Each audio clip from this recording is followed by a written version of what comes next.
Salut tout le monde! Aujourd'hui je vais présenter les 6 meilleures applications du mois de février. Allez, c'est parti!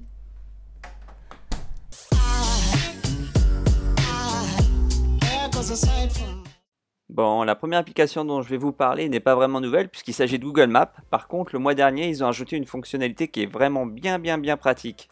Vous pouvez maintenant sauvegarder vos adresses préférées et les partager plus tard avec vos amis. On va prendre comme exemple un endroit que j'aime bien, qui s'appelle le Petit Cambodge. C'est un restaurant asiatique. Et quand vous regardez sur la fiche de ce restaurant, vous voyez un nouveau bouton qui s'appelle Enregistrer. Appuyez dessus et sélectionnez la liste dans laquelle vous souhaitez sauvegarder ce restaurant. Alors ça peut être dans la liste des adresses préférées, les adresses à visiter, ou alors vous pouvez carrément créer une nouvelle liste. Rendez-vous dans la partie Vos adresses pour retrouver vos adresses préférées, laquelle affichera toutes les adresses que vous avez sauvegardées dans cette liste et auxquelles vous souhaitez retourner plus tard. Vous pouvez aussi choisir de partager vos bons plans avec vos amis en sélectionnant la fonction de partage. Par défaut, là vous propose deux listes pré-créées, à savoir les adresses préférées et les adresses à visiter, mais bien sûr vous avez également la possibilité de créer vos propres listes. La deuxième application que je vous présente s'appelle Foodie. C'est une app qui permet de sublimer les photos de plats ou de nourriture. Vous pouvez importer une photo de votre pellicule, ou vous pouvez sinon carrément prendre une nouvelle photo depuis l'application. Et comme généralement les photos de plats sont meilleures quand elles sont prises de dessus, l'app vous fournit une indication quand vous êtes bien positionné au-dessus du plat pour avoir la meilleure photo possible. Une fois que vous avez pris une photo ou importé une photo de votre pellicule, après vous pouvez essayer les différents filtres que l'application propose et qui sont classés par groupe. Par exemple, certains sont meilleurs pour les photos de dessert et d'autres sont meilleurs pour les photos par exemple avec de la viande ou du poisson. Enfin là propose deux autres réglages, l'un qui permet de modifier la luminosité sur la photo et l'autre qui permet d'ajouter un effet de flou afin de mettre l'accent sur le plat et pas tout ce qui est autour. La troisième application que je vais vous présenter aujourd'hui s'appelle Twim. Il s'agit d'une app qui propose aux utilisateurs une façon simple, type messagerie instantanée, de gérer les messages privés pour un compte Twitter. L'app est très simple à utiliser.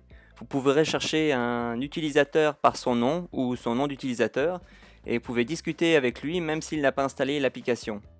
Dans une fenêtre de conversation, vous pouvez afficher et envoyer des tweets, mais aussi des photos, des vidéos, des gifs, des emojis, des pages web, ainsi que la carte avec la localisation de l'utilisateur. Depuis l'app, il est également possible de bloquer un utilisateur Twitter qui vous envoie du spam. Vous pouvez également autoriser votre compte Twitter à recevoir des messages de n'importe qui et pas seulement les autres comptes que vous suivez. Enfin, dernière chose intéressante à connaître sur cette app, c'est qu'elle gère le multicompte et qu'elle supporte pas mal de fonctionnalités récentes d'iOS, comme la possibilité d'envoyer un message sur Twitter en utilisant des commandes vocales via Siri, qu'elle gère également les notifications interactives et que vous pouvez aussi utiliser le 3D Touch sur les discussions, les liens et les images.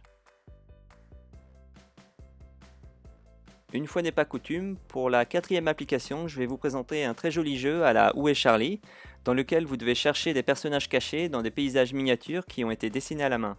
Vous pouvez interagir avec les paysages, par exemple ouvrir une tente, tailler des buissons, claquer des portes, taquiner des crocodiles et autres éléments du décor avec pour objectif de trouver les personnages cachés. Le bandeau en bas de l'écran montre ce que vous devez chercher et trouver dans chaque zone interactive, dont certaines sont très grandes, et si jamais vous ne trouvez pas, appuyez sur le personnage dans le bandeau pour obtenir un indice qui vous aidera à le localiser. Le jeu propose plus de 15 zones à explorer, plus de 120 cibles à trouver dans les différentes zones. Il y a également 3 modes de couleurs, un mode normal, un mode sépia et un mode nuit. Et le jeu intègre aussi la synchronisation iCloud qui vous permet de continuer sur iPad une partie que vous auriez débuté sur iPhone.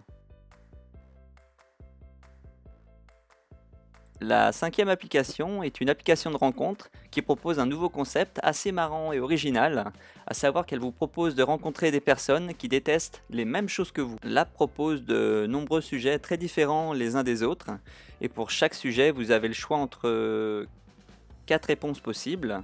2 réponses positives et 2 réponses négatives. Par exemple, si vous faites glisser un sujet vers la droite, c'est que vous l'aimez bien. Si vous le faites glisser vers le haut, c'est que vous l'adorez.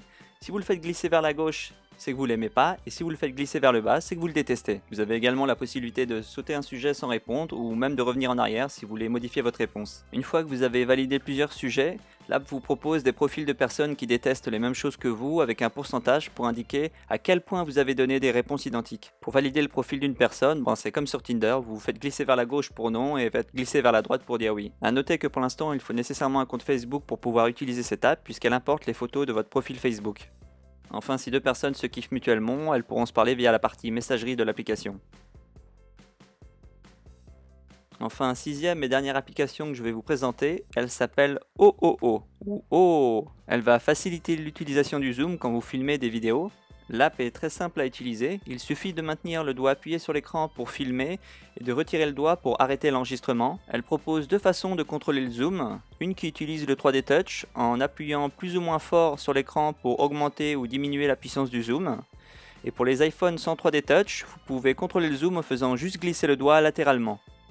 En soulevant le doigt de l'écran, l'app enregistre automatiquement la vidéo dans la pellicule. Vous avez aussi la possibilité de couper le son du micro et de basculer librement entre la caméra avant et arrière.